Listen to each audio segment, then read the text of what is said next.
केंद्र में भाजपा सरकार के 11 वर्ष पूर्ण होने के अवसर पर शिमला पहुंचे रक्षा राज्य मंत्री संजय सेठ ने सरकार की उपलब्धियों को देश के स्वाभिमान और आत्मनिर्भरता की मिसाल बताया। उन्होंने कहा कि इन 11 वर्षों में भारत ने वैश्विक मंच पर अपनी अलग पहचान बनाई है। आज का भारत न किसी से डरता है और न ही झुकता है। रक्षा राज्य मंत्री संजय सेठ ने पत्रकार वार्ता के दौरान कहा कि कोविड-19 जैसे वैश्विक संकट में भारत ने अपनी वैज्ञानिक क्षमता का परिचय देते हुए न केवल देश की 140 करोड़ आबादी को वैक्सीन उपलब्ध करवाई बल्कि 118 अन्य देशों को भी वैक्सीन देकर मानवता का परिचय दिया। उन्होंने कहा कि प्रधानमंत्री नरेंद्र मोदी ने देश के नागरिकों से मोटा अनाज अपनाने की अपील की, जिसके बाद न केवल भारत बल्कि पूरी दुनिया में इसका चलन बढ़ा और देश का किसान आत्मनिर्भर बन सका। कहा कि रूस यूक्रेन युद्ध के दौरान भारत ने ऑपरेशन गंगा चलाकर 23,000 भारतीय छात्रों को सुरक्षित वापस लाया, जिसमें अन्य देशों के छात्र भी शामिल थे। तिरंगे के सम्मान और भारत की ताकत का यह अद्वितीय उदाहरण था। उन्होंने पहलगांव आतंकी हमले का जिक्र करते हुए कहा कि भारत ने पहली बार किसी परमाणु संपन्न देश पर संयोजित हमला कर जवाब दिया और मात्र 23 मिनट में आतंकियों को ढेर कर दिया। आज आतंकवाद के खिलाफ भारत की नीति स्पष्ट है। अब किसी भी आतंकी घटना को युद्ध माना जाएगा और आतंकियों को पनाह देने वालों पर कड़ी कार्रवाई होगी। मंत्री ने कहा कि आज देश की बेटियां भी सीमा पर हथियार उठा रही हैं। पंजाब दस्तक के लिए सुरेंद्र राणा की रिपोर्ट। नए भारत का कमाल देखो, दुनिया में पहली बार ऐसा हुआ, मेरा जहां तक ध्यान है, दो देशों के बीच युद्ध चल रहा हो, देश की जनता मोदी जी से बोलती है, प्रधानमंत्री जी मेरे बच्चों को वापस लाओ। रशिया यूक्रेन में युद्ध चल रहा, भीषण युद्ध। ताकत देखो देश की। दोनों देशों के प्रमुख से प्रधानमंत्री जी ने बात की, दोनों देश तैयार हुए। शर्त यह थी कि सेफ जोन वहीं बनेगा जहां हमारा प्यारा न्यारा तिरंगा लेकर छात्र निकलेंगे, वहां गोलीबारी बंद होगी। दुनिया में पहली बार ऐसा हुआ और हमने अपने 23,000 छात्रों को तो वहां से निकाला ही, दुनिया के 28 देशों को। सौभाग्य देखो, 140 करोड़ देशवासियों को सीना जरूर चौड़ा होना चाहिए। हमारे प्यारे न्यारे तिरंगे को लेकर 28 देश के छात्र यूक्रेन से बाहर निकल गए। यह नया भारत। युगांडा से, यह भारत की ताकत है, यह नया भारत। और नया भारत के कमाल देखो, अभी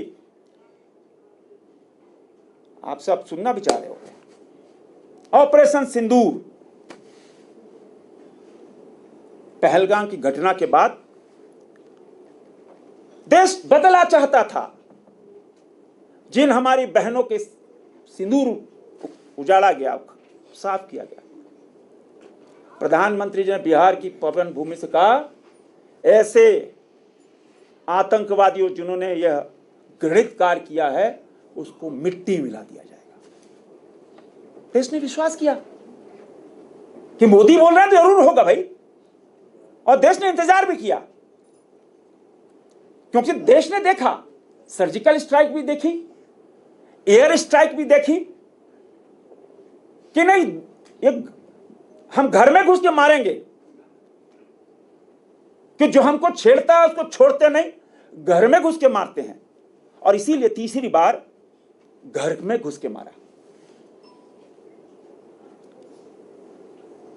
दुनिया में पहली बार ऐसा हुआ, कोई परमाणु अस्त्र से लैस कोई देश के खिलाफ इतना बड़ा मिलिट्री ऑपरेशन हुआ, आज तक नहीं हुआ। आप देख लो इतिहास। और हमारा देश के, मैं तो जहां जाता हूं अपने देश के सेनाओं को सैल्यूट करता हूं। अपने वैसे वीर जवान, पराक्रमी जवान, हजारों किलोमीटर की जो सरहद है, जहां -40 डिग्री है टेम्परेचर, कहीं 50 डिग्री का टेम्परेचर है, कहीं 10,000 फीट है, कहीं 20,000 फीट है, कहीं रेगिस्तान है। ऐसे वीर, ऐसे भारतीय सेना के पराक्रमी वीर, जो भारत माता की, मां भारती की सेवा, प्यारे न्यारे की तिरंगे की सेवा, और उन पराक्रमी वीरों ने मात्र 23 मिनट के अंदर ऐसे खूंखार आतंकवादी नेस्तानाबूद कर दिया भाई, नेस्तानाबूद कर दिया। उनके 11 एयरबेस तबाह कर दिए गए। किसके द्वारा?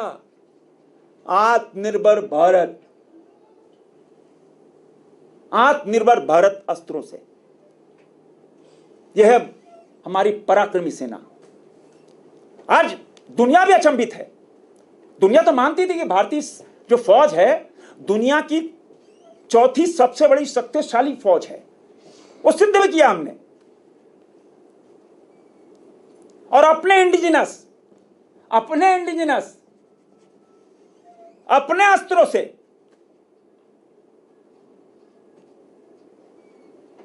और भारत माता की जयकारा में तो वो तेज होता है कि जब हमारे पराक्रमी वीर जाते हैं भारत माता की जय, तो लहू गर्म होता है। और आपने देखा मित्रों, ऑपरेशन सिंदूर के बाद दुनिया ने सराहा कि हां, कि भारत ने कार्रवाई ठीक की है। टेररिज्म के खिलाफ, टेररिस्ट के खिलाफ पूरी दुनिया आज भारत के साथ खड़ी है। कोई टेररिज्म बर्दाश्त नहीं करेगा, कोई टेररिस्ट को बर्दाश्त नहीं करेगा। और हमारे जो सांसदों की टीम गई थी पूरी दुनिया में अंदर, हर जगह अब जबरदस्त समर्थन मिला, जबरदस्त समर्थन मिला। ऑपरेशन सिंदूर जहां हमारे तीनों फोर्सेस ने जो कमाल करके दिखाया मित्रों, और प्रधानमंत्री और हमारे आदरणीय रक्षा मंत्री हमेशा बोल रहे हैं कि भाई ये अभी खत्म नहीं हुआ है। अगर घटना होगी हम उसको युद्ध के रूप में लेंगे। और आतंक